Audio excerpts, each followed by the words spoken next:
Sir, ये लोग आपसे मिलना चाहते हैं।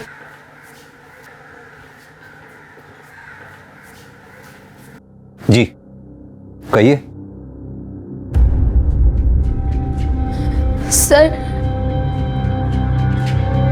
सर हमारे साथ रेप हुआ है। व्हाट?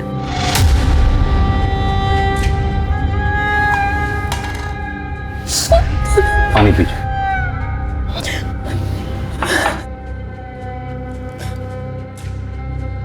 अब आराम से हिम्मत रखिए, बताइए क्या क्या हुआ। सर, सुनील अग्रवाल के घर पे हम नौकरानी का काम करते हैं। रोज की तरह आज भी साफ सफाई कर रहे थे और फिर ओए मानसी, तुझे भूख प्यास नहीं लगती? सुबह 8 बजे से काम करिए तू, अब देख 12 बज गए। एक काम कर, ये नींबू पानी पी ले। नहीं साहब, ये आपके लिए है। अगर तू हेल्दी रहेगी तभी तो हमारा घर चमकता रहेगा ना। ले ले ले।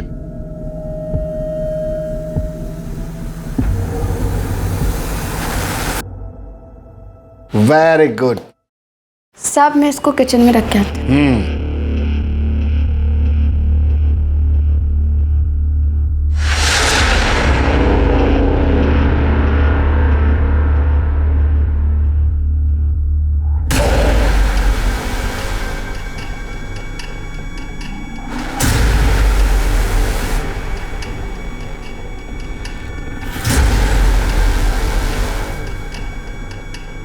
और फिर जब हमें होश आया तब हमारे शरीर पर कपड़ा नहीं था। अच्छा, क्या आप इन्हें तुरंत पुलिस स्टेशन ले आए? इनका मेडिकल एग्जामिनेशन भी हो जाएगा। शर्मा मैडम, इन्हें हॉस्पिटल ले जाके इनका मेडिकल एग्जामिनेशन करवाइए। जी सर। पांडे सर, इनकी FIR लिख लो। और ये सुनील अग्रवाल, इसे जरा थाने बुलाओ।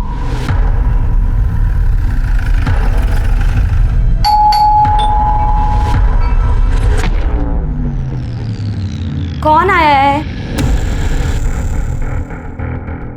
सर जी, मानसी झूठ बोल रही है। आप ही सोचे, मैं भला अपनी मेड का रेप करूंगा, वो भी इस उम्र में? Sir ji, I am 62 year old. मुझे ये बताने में जरा भी शर्म नहीं कि मुझ में अब वो पावर नहीं बचा। अगर आपको यकीन नहीं है तो मेरी वाइफ से पूछ लो। सर, ये एकदम सच बोल रहे हैं। देखिए, कौन सच बोल रहा है कौन झूठ, ये मेडिकल एग्जामिनेशन के बाद पता चलेगा। अरे अग्रवाल जी, आपको हमारे साथ चलना होगा। अरे अरे, ये क्या जबरदस्ती है? मिस्टर सुनील अग्रवाल और मानसी, आप दोनों की मेडिकल रिपोर्ट इस वक्त मेरे सामने है। मानसी की मेडिकल रिपोर्ट में साफ साफ लिखा है कि मानसी पहले से ही सेक्सुअली एक्टिव है। डॉक्टर्स का मानना है कि मानसी के प्राइवेट पार्ट्स में किसी भी तरह के सीमेन के कोई ट्रेसेस नहीं मिले। जहां तक मिस्टर सुनील अग्रवाल का सवाल है, उनकी मेडिकल रिपोर्ट के मुताबिक डॉक्टर्स का मानना है कि वो पेनिट्रेटिव सेक्स करने की क्षमता खो चुके हैं, यानी कि मेडिकली वो किसी का रेप नहीं कर सकते। सर, मैंने तो पहले ही कहा था, ये आजकल की मेड ऐसी होती है, मोटी पार्टी देखी नहीं कि पैसे अट्ठे के चक्कर में रेप तक के झूठे इल्जाम लगा देती है। क्या मतलब है आपका? मेरी बहन झूठ बोलेगी? हाँ, मेरे पति कभी किसी का रेप नहीं कर सकते।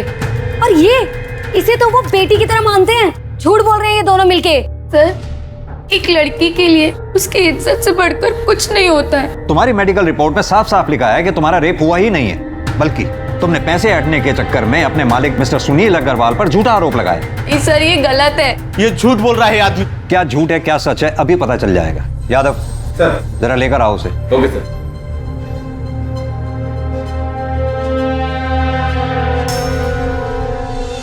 तुम? जी हाँ, इसका नाम है मनोज, तुम्हारा बॉयफ्रेंड। अब तुम खुद अपने भाई को बताओ कि मनोज और तुम्हारे बीच में शारीरिक संबंध है या नहीं। बोलो, क्या पूछना है इंस्पेक्टर साहब? संभालिए।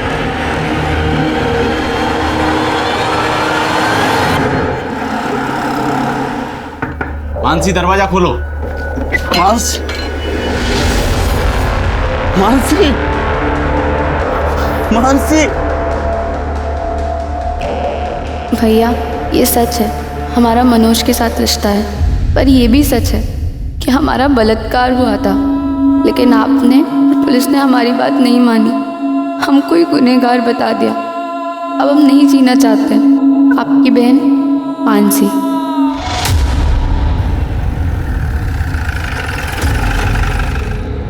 मानसी ने सुसाइड किया, इसमें मेरा क्या दोष है? दोष है क्योंकि मानसी ने अपने सुसाइड नोट में साफ साफ लिखा है कि उसका बलात्कार हुआ था। साफ साफ बताइए कि माजरा है क्या? माजरा कुछ भी तो नहीं सर। माजरा क्या हो सकता है मतलब? सर ले आओ। सर ये बेड के नीचे 2 बॉक्स मिले हैं और देखिए इन बॉक्सेस में क्या मिला है। सेक्स टॉय भी रखा है सर। तो माजरा ये है, इससे आपने मानसी का रेप किया था। जवाब दीजिए। सर मेरे पति ऐसा किसी के साथ कर नहीं सकते सर। आप प्लीज चुप रहिए। इतना सब कुछ मिलने के बावजूद भी आप अपने पति की तरफदारी कर रही हैं। मेरे पति ऐसा कभी किसी के साथ कर ही नहीं सकते। आप शांत रहिए। हाँ, सारा कसूर मेरा ही है, मैं ही दोषी हूँ। मानसी ने मेरे कारण सुसाइड किया। I don't know responsible।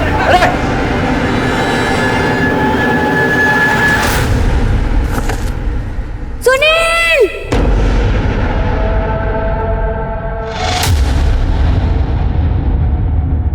नमस्कार, आदाब।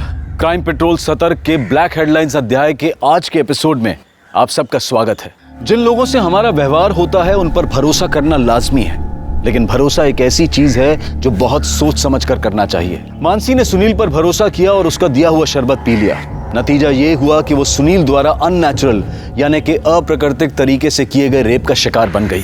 पुलिस को सुनील के घर पर वो 2 बैग मिलने पर सुसाइड करना इस बात को साबित करता था। ये एक अजीब केस था जहां पर पीड़ित और प्रताड़ित दोनों ने ही आत्महत्या कर ली थी। पुलिस के केस क्लोज करने के बाद भी ये मामला तकरीबन 1 महीने तक मीडिया में चर्चा और वाद विवाद का विषय बना रहा। शहर के समाज सुधारकों के एक खेमे ने सुनील अग्रवाल और मानसी गोस्वामी की आत्महत्या के लिए पुलिस को दोषी ठहराया, जिसे पुलिस महकमे ने बेबुनियाद बता दिया। इतने हो हल्ले और हंगामे के बाद ये केस यहां बंद हो चुका था, लेकिन क्या वाकई में ये इस केस का अंत था या फिर ये एक बड़े केस का एक छोटा सा हिस्सा था?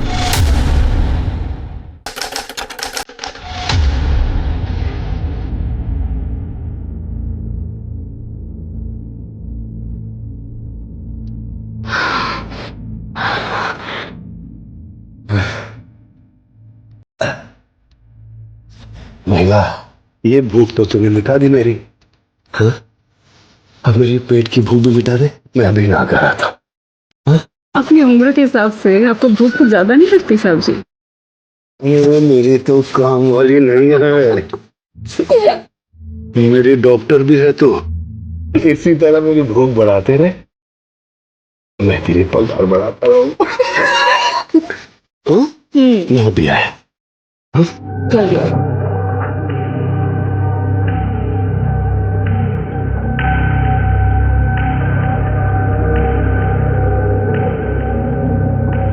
वृंदा, वृंदा,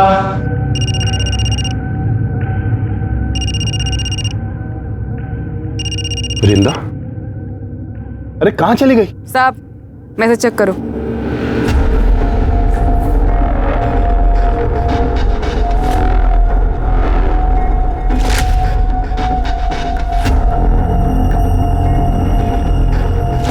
वीडियो क्यों बनाया तूने?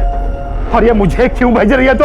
5 लाख, और अगर नहीं दिया ना तो तुम्हारी बिल्डिंग में वॉचमैन, धोबी, माली, हर एक फ्लैट वाले को ये वीडियो भेज दूंगी, समझा?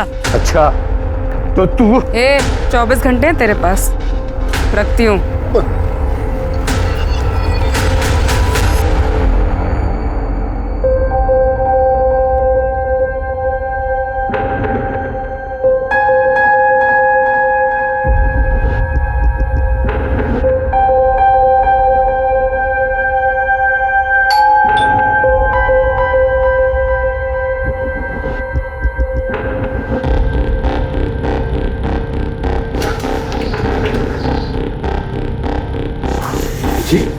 नमस्ते। नमस्ते। मैं करिश्मा। करिश्मा?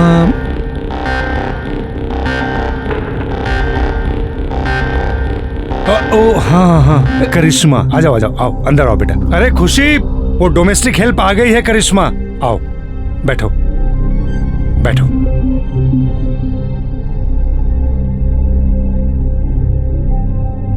नमस्ते। नमस्ते नमस्ते, बैठो। देखो, काम मैंने फोन पे तुम्हें समझा दिया है। बस हम 2 लोग हैं, सर काम कब से शुरू करना है? वो हम सोच रहे थे आज से ही कर देते। वो क्या है ना, हमारी माँ हमारे रहते दूसरों के घर में काम करती, हमको अच्छा नहीं लगता। और वैसे भी हमारे भाई की भी तबीयत ठीक नहीं रहती, उसके पास कोई नहीं होता तो वो परेशान हो जाता है। मुझसे क्या पूछ रहे हो? भले घर की लगती है, रख लो। ठीक है बेटा, तुम आज से काम शुरू कर दो। थैंक यू साहब। अरे ऐसे क्या, आओ मैं तुम्हें किचन दिखा दूं, आ जाओ।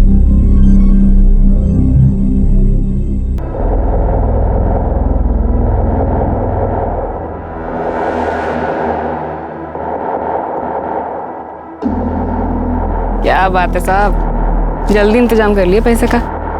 लो।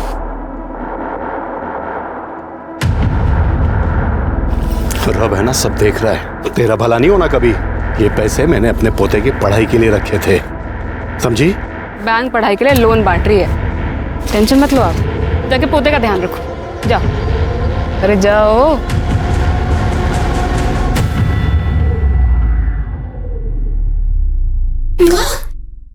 अरे अरे क्या बात है?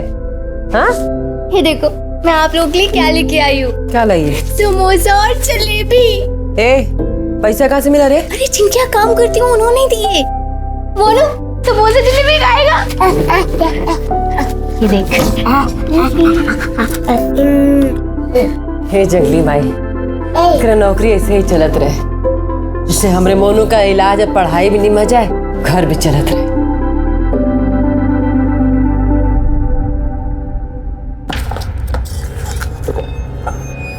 बस इतने?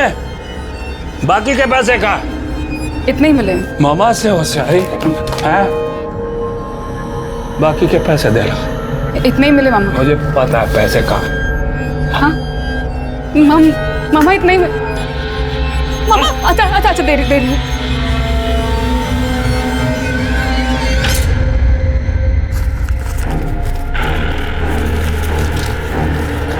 मामा इसके मुझे भी दे दे। ताकि तू भाग जाए हैं? अरे तेरे माँ बाप ने जब तेरे को घर से बाहर निकाला ना, तो इस मामा ने आसरा दिया तेरे को। चल दबा जा।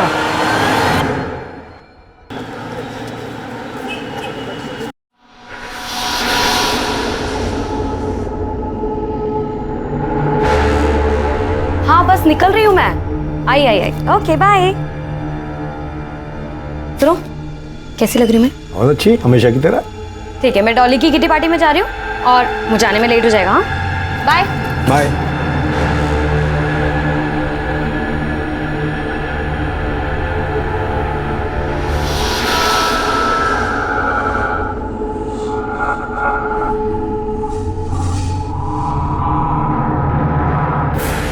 अरे करिश्मा बेटा, ये जूस पी लो।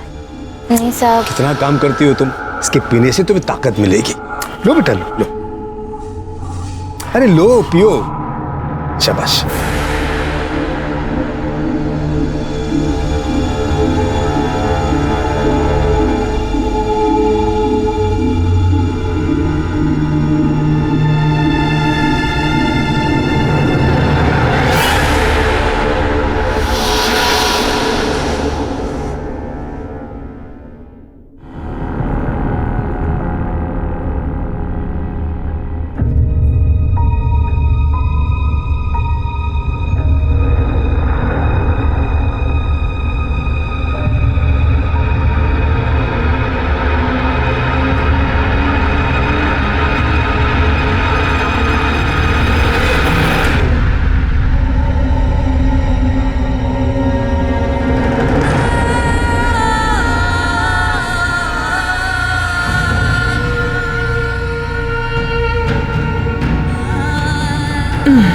अरे आ गई तू, खाना लगा दे।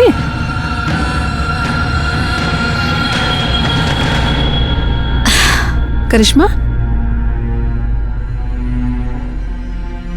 क्या हुआ बेटा? तबीयत ठीक नहीं है का? चाय पिएगी? चाय बना दे। हाँ, हमारा कुछ भी खाने पीने का मन नहीं, हम कल से नौकरी पे नहीं जाएंगे। उन लोगों ने डांट दिया का? देख बेटा, अब जो लोग इतना सामान पैसा सब दे रहे हैं, अगर कभी कोई चार बात बोल दे ना, दिल पे मत लगा। देख, तू नौकरी छोड़ देगी तो फिर मोनू का क्या होगा? फिर जल्दी इतना अच्छा काम नहीं मिलता है बेटा। ये हमारी बात मानना, जो भी उन लोग कहे सब अनसुना कर दे। फिर ये सब ठीक हो जाएगा। तो काम पे नहीं जाएगी तो घर कैसे चलेगा रे?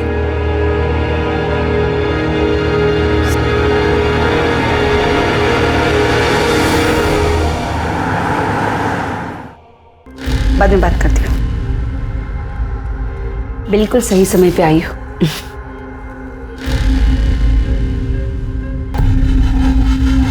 ये है तुम्हारा नया शिकार। कुछ दिन इसका पीछा करो, देखो ये सही समय पे किल ठोक दो। नमस्ते, मैं धीरज अरोड़ा हूँ। क्या लेंगे आप मालिक? चाय पानी? अरे नहीं, कुछ हाँ? तकलीफ मत कीजिए आप। ये आपका बेटा है? हाँ। बेटा जरा यहाँ आना। क्या मुस्तिकर साहब? ये लो बेटा, ये तुम्हारे लिए। हाँ, जा बाहर खेलो, जाओ।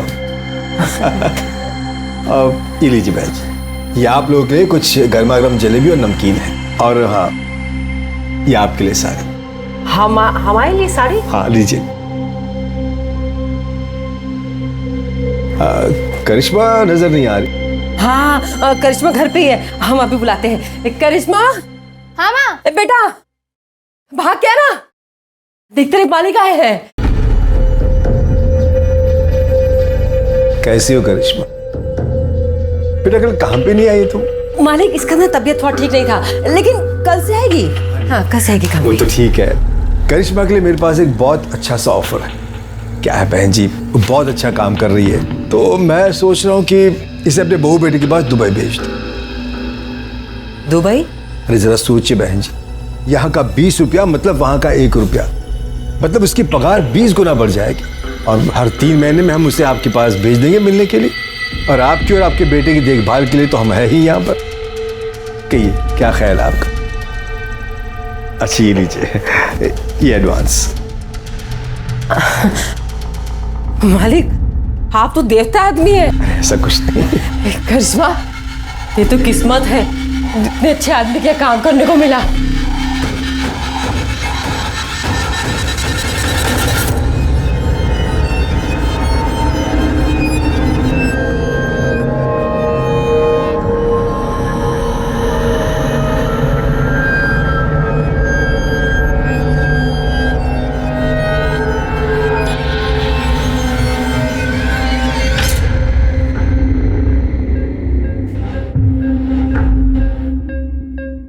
खुशी अग्रवाल जो दूसरी शादी के बाद अब खुशी अरोड़ा बन चुकी थी, उसका यह पति भी दरिंदा था। यह सिर्फ एक कोइंसिडेंस था या फिर इसके पीछे भी कोई और रहस्य था? धीरज 3 हफ्तों तक लगातार गाजियाबाद में करिश्मा का शारीरिक शोषण करता रहा और करिश्मा की मां वैशाली यह समझती रही कि करिश्मा दुबई में अपने परिवार को पालने के लिए नौकरी कर रही है। ऐसे में करिश्मा के शोषण का सिलसिला कब खत्म हुआ? खुशी और वैशाली को करिश्मा के साथ हो रहे अत्याचार का पता चला भी या फिर नहीं?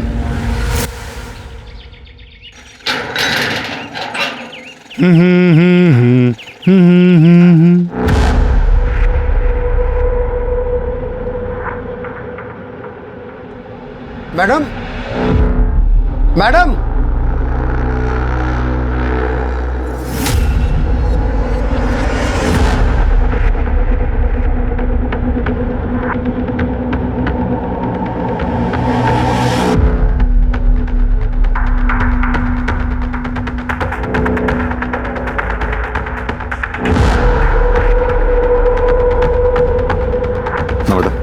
चेक करो, देखो आप। सर ये देखिए, यहाँ काफी स्वेलिंग है, हो सकता है जोर से वार किया हो सकता है मौत इंटरनल इंजरी की वजह से हुई। और देखो अच्छी तरह से सर। टेरेस और बिल्डिंग के आसपास अच्छी तरह से छानबीन करवाओ, देखो कुछ मिलता है क्या। अगर कातिल ने कत्ल यहाँ किया है तो हो सकता है मर्डर वेपन यहीं कहीं उछाल के फेंका हो। सर। आप लोगों में सबसे पहले किसने देखा भाई? सर मैंने। आपने बॉडी के आसपास कुछ देखा? नहीं सर, कुछ नहीं। आप लोगों में से कोई इसे पहचानता है क्या? नहीं सर। नमस्ते सर, मैं सोसाइटी का सेक्रेटरी हूँ। मैंने इन सब से बात कर लिया, मगर हम में से किसी ने इस लड़की को इस सोसाइटी में कभी नहीं देखा। एक बात बताइए, आपके सोसाइटी में सीसीटीवी काम कर रहे हैं? हाँ जी सर। हमें पिछले 2-3 दिन के सीसीटीवी फुटेज चाहिए होगी। मिल जाएंगे सर।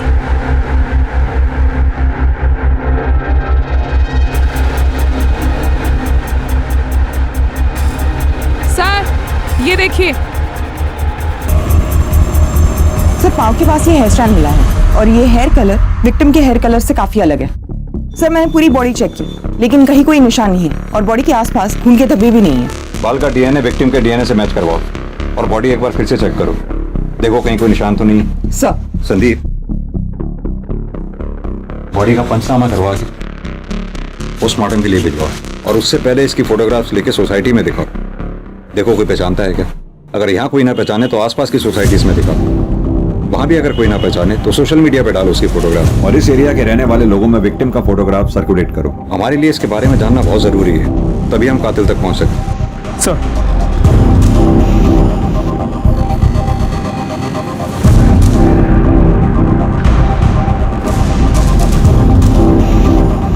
आप दोनों इसे पहचानते हो?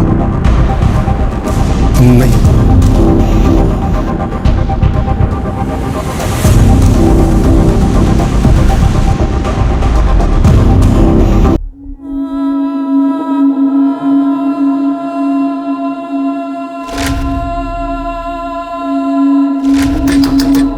इसमें दरवाजा खोल बेटा। इसे खाना पीना छोड़ने से कोनो समस्या का हल नहीं निकलता।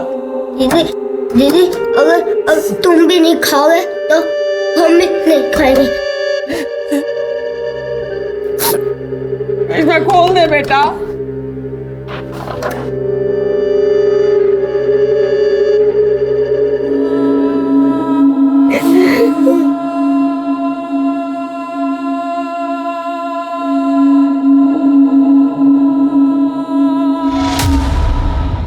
सर उस अनआइडेंटिफाइड बॉडी की पोस्टमार्टम रिपोर्ट।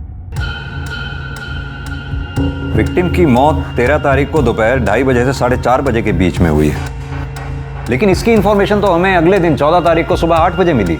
कुछ समझ में नहीं आ रहा, भरी दोपहर में टेरेस पे मर्डर। सर ये बिलीवेबल नहीं लग रहा।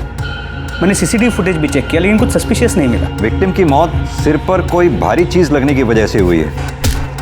संदीप, इतना तो तय ये एक्सीडेंट का मामला नहीं है। सर मैंने टेरेस, कैंपस, आसपास के बिल्डिंग्स पे भी चेक किया लेकिन कुछ ऐसा नहीं मिला जिससे हम मर्डर वेपन कह सकें। विक्टिम प्रेग्नेंट थी, तकरीबन 5 महीने। सर बॉडी देखकर तो ऐसे नहीं लग रहा था। सर विक्टिम की बॉडी पे जो हेयर स्ट्रेंड मिला था उसका डीएनए विक्टिम से मैच नहीं करता है सर, ये देखिए। यादव जी, एक काम कीजिए, सोसाइटी में उस दिन 2 बजे से लेकर 5 बजे के बीच में जिन जिन लोगों की भी मूवमेंट हुई है सीसीटीवी कैमरा में उन सबको आइडेंटिफाई करो, पता लगाओ क्या उनमें से कोई भी विक्टिम के साथ कनेक्टेड था। Okay sir. सर उस बिल्डिंग में जितने भी लोग एक्सक्यूज मी सर, वेलकम। जी आइए। सर मेरा नाम आलोक, मैं आपसे एक जरूरी बात शेयर करना चाह रहा हूँ। प्लीज बैठिए पहले आप। जी थैंक यू सर। बताइए क्या जरूरी बात शेयर करनी है आप। ये जो लड़की है, मैं इस लड़की को जानता हूँ सर। इस लड़की का नाम वीरिंदा चौहान, और सर ये मेरे वहां मेड का काम करती थी। सर वो इसने मुझे अपने सेक्स के जाल में फंसाकर मुझसे 5 लाख रुपए ब्लैकमेल के तौर पर रैंठे थे। आलोक जी, कहीं ऐसा तो नहीं कि विक्टिम के पेट में आप ही का बच्चा था? मैं तो उस लड़की से 1 महीने पहले ही मिला था। आप इस वृंदा चौहान के कांटेक्ट में आए कैसे? मेरे घर के लिए एक मेड की जरूरत थी तो मैंने मेड एजेंसी वालों को फोन किया। सहेली नाम की एक मेड एजेंसी थी, उन्होंने मेरा नंबर ये वीरिंदा चौहान को दिया था। आप अपना कांटेक्ट नंबर? जी। वृंदा चौहान का कांटेक्ट नंबर और वो जो एजेंसी का नाम बताया आपने, इसका कांटेक्ट नंबर नम्रता को लिखवा दीजिए। नम्रता जी नंबर ले लो इसका, आप जा सकते हैं। सर ये आलोक खुद होके आया तो है लेकिन इसकी हर बात पे हम विश्वास नहीं कर सकते। कहते तुम सही रहे हो संदीप। ये वृंदा चौहान के कॉल रिकॉर्ड्स और उसके लोकेशन रिकॉर्ड्स निकलवाओ और जिस एजेंसी के बारे में ये आलोक बता रहे थे, सहेली, वहां जाकर वृंदा चौहान के बारे में पता करो। सर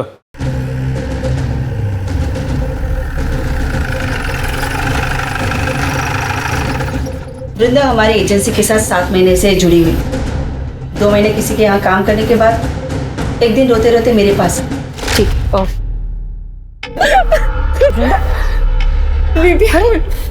इतनी चोट कैसे लगी तुझे? मेरे पापा ने आज मेरे साथ ऐसे जबरदस्ती किया, मुझे बहुत पीटा। अपनी माँ से बात क्यों नहीं करती? वो कुछ करेगी ना। मेरी मामा मुझसे बहुत नाराज है। उन्होंने मुझे घर से निकाल दिया है। मैं उनके पास नहीं जा सकती दीदी, नहीं जा सकती दीदी। वो एक अलग कहानी है। हम दोनों पुलिस के पास चलते हैं, पुलिस को बता दे। नहीं दीदी, पुलिस की बात करें तो मामा मुझे घर से निकाल देगा। मेरे पास रहने का कोई ठिकाना नहीं है। रोना बंद कर और ये बता कि तू मुझसे क्या चाहती? मामा ने बोला था कि उसको पैसे ला के दूंगी ना तो वो मुझे छुएगा नहीं। दीदी कोई ऐसा जुगाड़ बता दो जिससे कम समय में ज्यादा पैसे कमा सको, क्योंकि अगर ऐसा ही चलता रहा तो या तो मेरा मामा मुझे मार देगा या मैं अपनी जान ले लूंगी। फिर मैंने उसे ऐसे लोगों के यहाँ काम करने का आइडिया दिया। वो क्या है ना साहब कि 2 पैसे एक्स्ट्रा भी मिल जाते हैं। मुझे उन सारे लोगों के नंबर चाहिए जिनके घर पे वृंदा ने काम किया था। हो सकता है उन्हीं में से कोई वृंदा के होने वाले बच्चे का बाप हो और उन्हीं में से किसी ने उसे मारा हो। क्या वृंदा प्रेग्नेंट थी? जी, पोस्टमार्टम रिपोर्ट के हिसाब से वृंदा के पेट में 5 महीने का बच्चा था। सर तो ये जरूर उसके मामा का काम है।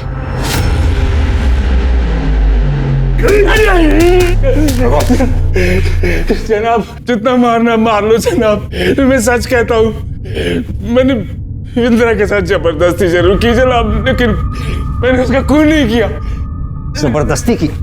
जनाब जैसे तू जबरदस्ती कर रहा है, इसे जबरदस्ती नहीं रेप कहते हैं। बता 13 तारीख को दिन में 2:30 बजे से लेकर 5:30 बजे तक कहाँ था? जनाब उस दिन मैं ट्रक में सामान लेके हरिद्वार गया था।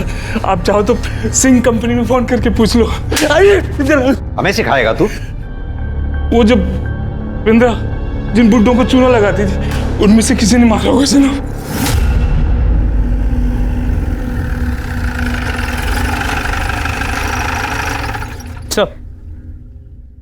जिन जिन सीनियर सिटीजन्स के यहाँ पे वृंदा ने काम किया था उन सब ने बयान देने से मना कर दिया। लेकिन संदीप, वृंदा प्रेग्नेंट थी और जाहिर सी बात है उसके बच्चे का बाप इन्हीं में से कोई एक होगा। सर इस बारे में भी हमने उनसे पूछा, लेकिन सबका यही कहना है कि वो लोग प्रोटेक्शन यूज करते थे। सबसे पहले तो ये वृंदा के मामा अतुल चौहान का डीएनए वृंदा के फीटस से मैच कराओ। अगर उसका डीएनए मैच नहीं होता फिर बाकी बचे लोगों का डीएनए टेस्ट करवाओ। सर एक बात और, एजेंसी से मिले नंबर्स में एक नंबर धीरज अरोरा का भी था।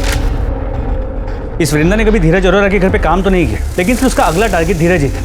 पर हमें वृंदा की बॉडी भी धीरज की बिल्डिंग से ही मिली है। सर हमने उन दोनों से फिर से पूछताछ की, लेकिन उन्होंने वृंदा को पहचानने से साफ मना कर दिया। मुझे वो 13 तारीख की सीसीटीवी फुटेज दोबारा चेक करें।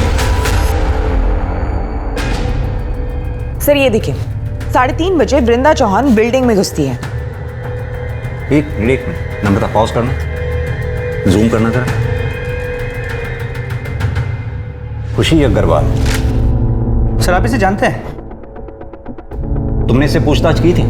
जी सर, इनके हस्बैंड से भी पूछताछ की थी, लेकिन दोनों ने इसे पहचानने से मना कर दिया। हस्बैंड? जी सर, धीरज अरोरा। ये धीरज अरोरा। लेकिन सर आप उस खुशी को कैसे जानते हैं? संदीप, करीब 1 साल पुरानी बात है। इस खुशी के पहले पति, इस खुशी का तब खुशी अग्रवाल नाम था और पहले पति का नाम था सुनील अग्रवाल। सुनील अग्रवाल के ऊपर उनके काम वाली ने बलात्कार का आरोप लगाया था और जब हम उनके घर में बयान की पुष्टि के लिए पहुंचे तो सुनील अग्रवाल का यह कहना था, मुझे यह बताने में जरा भी शर्म नहीं कि मुझ में अब वो पावर नहीं बचा। हमें यह भी पता चला कि उस काम वाली का एक बॉयफ्रेंड भी था। हमने सोचा हो सकता है कि उस काम वाली ने पैसे ऐंठने के लिए अपने मालिक पर झूठा आरोप लगाया हो। और हैरानी वाली बात यह है कि उस काम वाली ने आत्महत्या कर ली। उससे भी ज्यादा हैरान करने वाली बात यह थी कि उसने अपने सुसाइड नोट में कंफर्म किया कि उसके साथ बलात्कार हुआ था और बलात्कारी कोई और नहीं, वो खुशी अग्रवाल का पहला पति सुनील अग्रवाल ही था। हम उसके बयान की पुष्टि के लिए फिर उनके घर पे गए और छापेमारी के दौरान हमें उन दोनों के घर से सेक्स टॉयज मिले। उन दोनों को थाने लेके आओ। खुशी जी, हम कुछ समय पहले भी मिल चुके हैं। तब आप खुशी अग्रवाल हुआ करती थी और आज खुशी अरोड़ा। कुछ याद है आपको? जी सर। आज आप सेकंड मैरिज करके मूव ऑन कर गई, अच्छी बात है। Thank you sir. मिस्टर धीरज, आपका मानना है कि आप वृंदा चौहान को जानते ही नहीं, जबकि वृंदा जिस एजेंसी में काम किया करती थी उस एजेंसी के मुताबिक आपने किसी काम वाली के लिए वहां रिक्वायरमेंट दी थी और उस एजेंसी का यह कहना है कि वृंदा आपके घर में काम करने वाली थी। जैसा कि वृंदा हर मर्द को हनी ट्रैप करके ब्लैकमेल किया करती थी, शायद आपको भी वो करने वाली थी या फिर हो सकता है किया हो। कहीं ऐसा तो नहीं ये बात आपको पता चली हो और आपने वृंदा का मर्डर कर दिया हो? या क्या कह रहे हैं सर? मैं वृंदा को जानता तक नहीं था। इनफैक्ट आज से पहले उसका नाम भी नहीं सुना था। हाँ, हर एजेंसी को हमने कांटेक्ट किया था मेड की रिक्वायरमेंट के लिए, अपनी डिटेल्स भी छोड़े थे वहां, पर हाल फिलहाल हमें मेड की कोई रिक्वायरमेंट नहीं थी। नमिता, जरा धीरज जी को दिखाओ।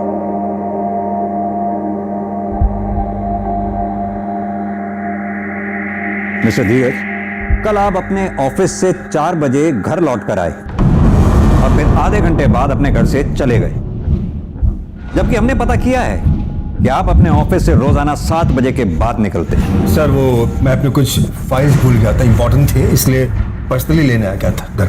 और खुशी जी, आप कल अपने घर से 3:45 पे निकली और ठीक 10 मिनट बाद 3:55 पर घर लौट कर आ गई। सर ऐसी कोई बात नहीं है, मैं बस पैसे विड्रॉ करने गई थी वहां से। और आप स्टेटमेंट चेक कर लीजिए बैंक का, सीसीटीवी फुटेज होगा, आप वो चेक कर लीजिए। खुशी जी, ये एक अजीब सा इत्तेफाक नहीं है? 1 साल पहले भी जब हम मिले थे तब भी जुर्म आपके इर्द गिर्द ही हुआ करते थे और आज भी ठीक वही सिचुएशन है। सर इसे मेरी बुरी किस्मत समझ लीजिए या फिर कोइंसिडेंस। ठीक है, फिलहाल आप दोनों जा सकते हैं। Thank you.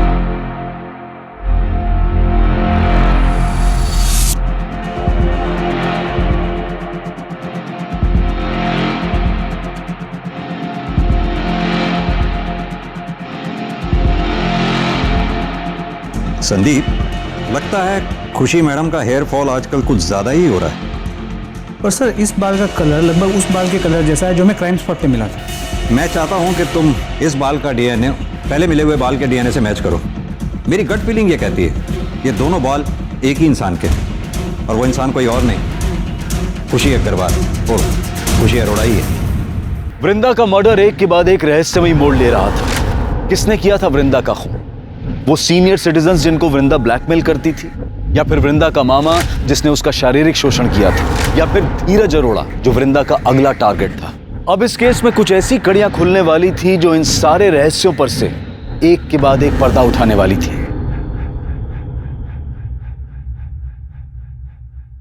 सर, वृंदा के मामा अतुल चौहान का डीएनए वृंदा के पेट की फीटस के डीएनए के साथ मैच करता है। रिपोर्ट।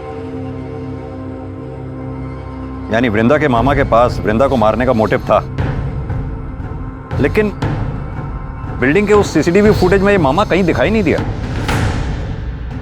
वृंदा की बॉडी के पास जो हेयर स्टैंड मिला था उसके डीएनए रिपोर्ट का क्या हुआ? वो नम्रता लेके आ रही है। सर, वृंदा की बॉडी के पास जो हेयर स्टैंड मिला उसका डीएनए खुशी के डीएनए से 100% मैच करता है। ये देखिए। ये खुशी शक्ल से जितनी भोली दिखती है उतनी भोली है नहीं। एक काम करो, ये खुशी के घर का सर्च वारंट निकालो। सर, मैं वही चेक कर रहा हूँ, थोड़ी देर में फोन करता हूँ ना आपको। ओके। खुशी, मैं देखती हूँ। पूरे घर की अच्छे से तलाशी लो। सर, क्या हो रहा है सर? आप हमें अपना काम करने दीजिए।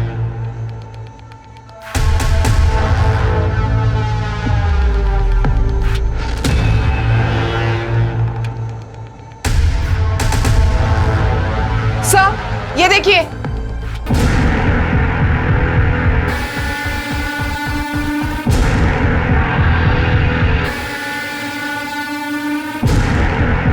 ये इस पिक में लड़की कौन है? यही रहती है? सर, हमने इसे अडॉप्ट किया है। पहले यही रहती थी, अब मेरे बेटे के साथ दुबई में रह रही है।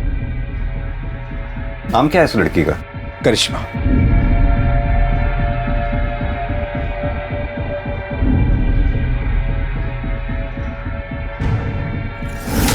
सर, एक मिनट यहाँ आइए, देखिए क्या मिला है। सर, मर्डर वेपन तो नहीं मिला, लेकिन ये सब कुछ मिला है। पर सर, ये देखिए सर, ये सारा सामान बिल्कुल वैसा ही है जैसे आपने कहा था आपको खुशी के पिछले घर से मिला था। लेकिन वो सामान तो पुलिस ने जब्त कर लिया था। ये सामान आपने नया खरीदा है क्या? मुझे कुछ समझ नहीं आ रहा। मिस्टर धीरज, क्या आपकी भी सेक्स करने की क्षमता चली गई है? नहीं, क्यों? वो क्या है कि 1 साल पहले हमसे बहुत बड़ी एक गलती हो गई थी। मानसी गोस्वामी ने इनके पहले पति सुनील अग्रवाल पर एक आरोप लगाया था, बलात्कार। इनके पति ने गिल्ट में आके आत्महत्या कर ली, केस क्लोज हो गया। लेकिन उस केस का एक मुजरिम आज भी खुलेआम घूम रहा है। देखिए, आप दोनों के खिलाफ हमारे पास इतने सबूत तो हैं ही कि हम कोर्ट में आसानी से यह साबित कर पाएंगे कि वृंदा का मर्डर आप दोनों ने ही मिलकर किया है। सर, हमने ऐसा कुछ भी नहीं किया, हमने उसे नहीं मारा सर। ये आपके बाल वृंदा की बॉडी पर कैसे मिले और उन बालों का डीएनए आपके डीएनए से कैसे मैच करता है? और यही नहीं, वृंदा के लोकेशन रिकॉर्ड वारदात के कुछ रोज पहले तक लगातार धीरज के लोकेशन रिकॉर्ड से कैसे मैच करते हैं? सर, मुझे नहीं पता ये। आप तो चुप ही रहिए मिस्टर धीरज, लगातार आप झूठ पर झूठ बोलते चले जा रहे हैं। यादव जी, जरा फुटेज दिखाइए इन्हें। इस फुटेज में जो लड़की दिखाई दे रही है करिश्मा, आपने ये कहा कि आपकी अडॉप्टेड बेटी है और वो दुबई में रहती है, तो फिर कैसे इस फुटेज में आपकी बिल्डिंग से वो निकलते हुए दिखाई दी और कहां जा रही थी वो? हमारा टाइम वेस्ट मत कीजिए, ये बताइए कि आप दोनों ने मिलकर वृंदा को मारा या आप दोनों ने करिश्मा के साथ मिलकर वृंदा को मारा?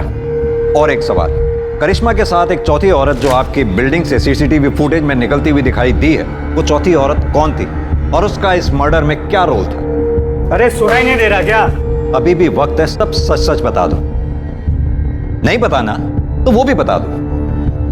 कोर्ट में तो हम साबित कर ही देंगे कि वृंदा का मर्डर आप दोनों ने किया है। कब तक चुपचाप सुनती रहोगी? सच बता दो ना।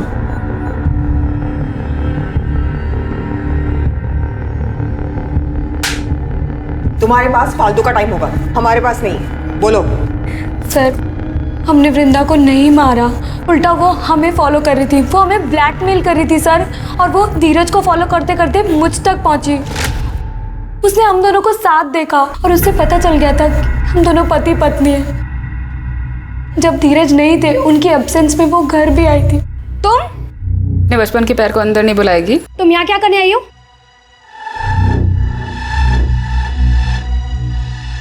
तुझसे इतना प्यार किया था, 9 साल पहले मुझे गांव में अकेला छोड़ा ही था।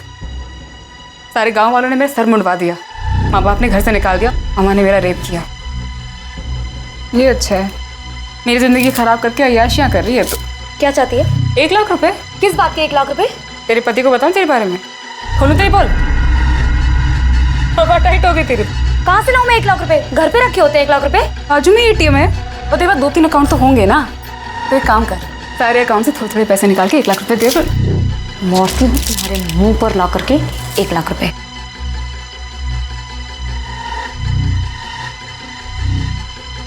जब मैं वापस आई तो वो मरी हुई थी। वृंदा, वृंदा। फिर मैंने तुरंत धीरज को कॉल किया। क्या बात है, क्यों बुलाया मुझे? जब मैं घर पहुंचा तो मैंने देखा कि वृंदा मरी पड़ी थी।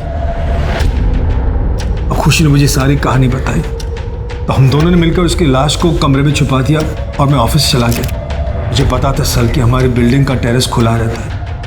रात को हम दोनों ने इसकी लाश को सीढ़ियों के रास्ते से टेरेस पर रख दिया।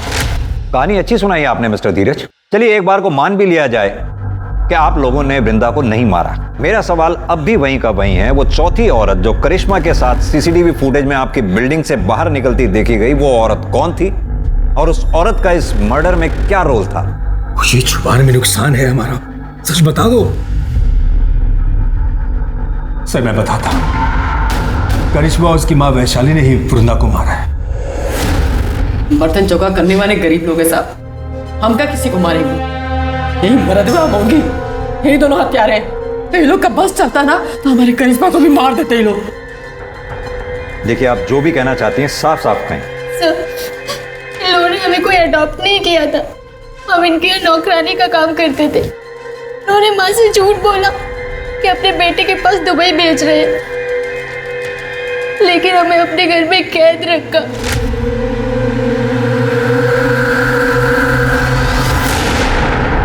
और पूरे 21 दिन हमारे साथ जबरदस्ती की।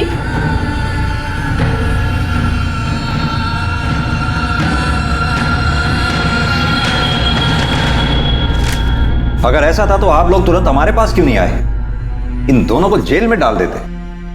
पुलिस के पास आती तो बात फैलने का डर था। यानी कि खुशी जी, आपने करिश्मा का तो शारीरिक शोषण किया ही, साथ में मानसी का भी शारीरिक शोषण किया।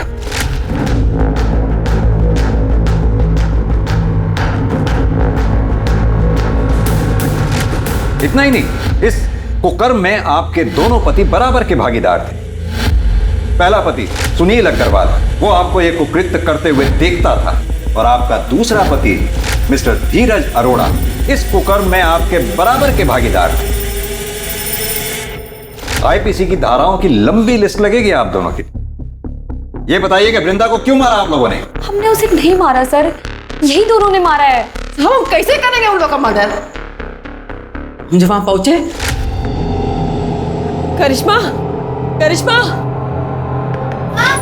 करिश्मा जब हमको चुपके से फोन करके इन लोगों को सारा सच्चाई बताई, हम करिश्मा को लेने के लिए इन लोग के फ्लैट पे पहुंचे। करिश्मा तो औरत पहले से मर चुकी थी। झूठ बोल रही है ये दोनों। मैं मानती हूँ सर कि मैंने बचपन में उसे सताया होगा, लेकिन अब ऐसा नहीं था। मैं प्रायश्चित करना चाहती थी और इसीलिए ना मैं उसे पैसे देने चाहती थी सर, लेकिन इन दोनों माँ बेटियों ने मिलकर उसे पहले से ही मार दिया था। साहब प्रायश्चित करके ना इटालियन नौटंकी कर रहे, नौटंकी। सर ये झूठ। ये केस उलझता ही जा रहा था। इस रेप और मोलेस्टेशन केस में ये तीसरी मौत थी। पहले मानसी और सुनील का सुसाइड और अब वृंदा का मर्डर। क्या कातिल इन्हीं लोगों में से था या फिर कोई ऐसा जो अब तक पुलिस की नजर से बचा हुआ था? संदीप, हो ना हो कत्ल इन चारों में से ही किसी एक ने किया है। हो सकता है खुशी ने वृंदा को मारा हो और फिर धीरज को फोन करके बुलाया हो वृंदा की लाश को ठिकाने लगाने के लिए। या फिर यह भी हो सकता है वृंदा के डर से खुशी ने धीरज को फोन करके बुलाया हो और उन दोनों ने मिलकर वृंदा को मार दिया हो। कौन हो तुम? कौन हो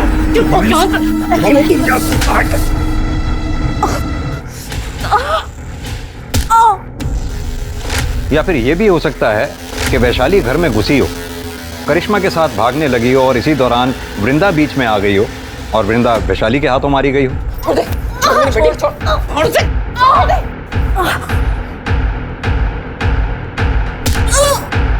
कुछ समझ नहीं आ रहा है संदीप। सर, वृंदा मर्डर केस में एक इंटरेस्टिंग चीज सामने आई है। सर, मैंने वारदात के एक दिन आगे पीछे की बिल्डिंग की सीसीटीवी फुटेज निकाली, तो उसमें ये धीरज काला पॉलिथीन लेके जाते हुए दिखाई दे रहा है। देखने से तो उसका टिफिन लग रहा है। सर, मुझे भी ऐसा ही लगा था, इसलिए मैंने उसी वक्त की बिल्डिंग के आगे के रोड की सीसीटीवी फुटेज निकलवाई। तो ये धीरज ये काला पॉलिथीन उस डस्टबिन के पास फेंक रहा था।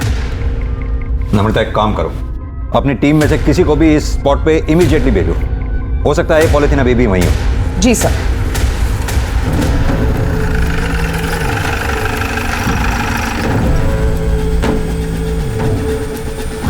महेश। Yes sir.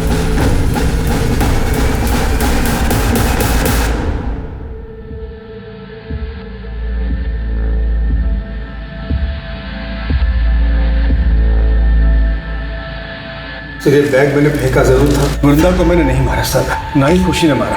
फिलहाल तो आप चारों में से जिसने भी वृंदा को मारा है बहुत जल्द पता चल जाएगा, क्योंकि हमारा फिंगरप्रिंट एक्सपर्ट उस गुलदस्ते की जांच पड़ताल में लगे हुए हैं।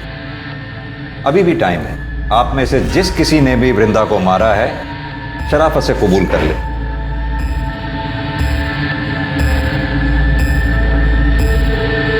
सर, खून हमने किया है। उस दिन फोन रखने के बाद अम्मा का इंतजार कर रहे थे। घर में सर और मैडम दोनों ही नहीं थे। जैसे माँ गेट पे आई, हम उनके पास दौड़ के पहुंचे तो मैडम हमारे बीच में आ गई, हमें रोकने लगी। हमने गुलदस्ता उठा के उनके सिर पे दे मारा। कैसे मारा? करके बताओ। सर, वो हमारे सामने आ गई थी हमें रोकने के लिए, तो हमने गुलदस्ता उनको ऐसे मार दिया सिर पे, वो वहीं मर गई और हम भाग गए। लेकिन चोट तो वृंदा के सर के पीछे लगी थी। क्यों वैशाली? अरे अब तो मान जाओ, या अपनी बेटी को जेल भेजकर मानोगी? हमसे बहुत बड़ी भूल हो गई था।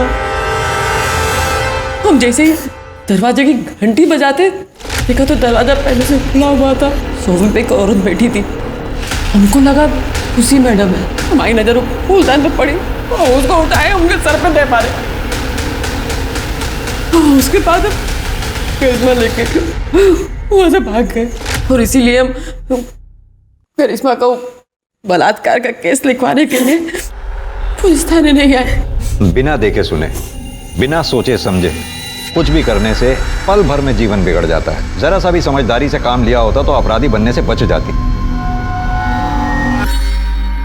आज की तारीख में हमारे देश में समलैंगिक रिश्ते में होना कोई जुर्म नहीं है। अब तो कानून भी पास हो चुका है जो LGBT कम्युनिटी को मान्यता देता है। लेकिन अगर कोई भी रिश्ता हवस की आड़ में जोर जबरदस्ती से बनाया जाए तो वो जुर्म है। खुशी की दरिंदगी का शिकार ना सिर्फ मानसी, वृंदा और करिश्मा हुई, बल्कि खुशी की हिरासत के बाद और भी कई लड़कियां सामने आई।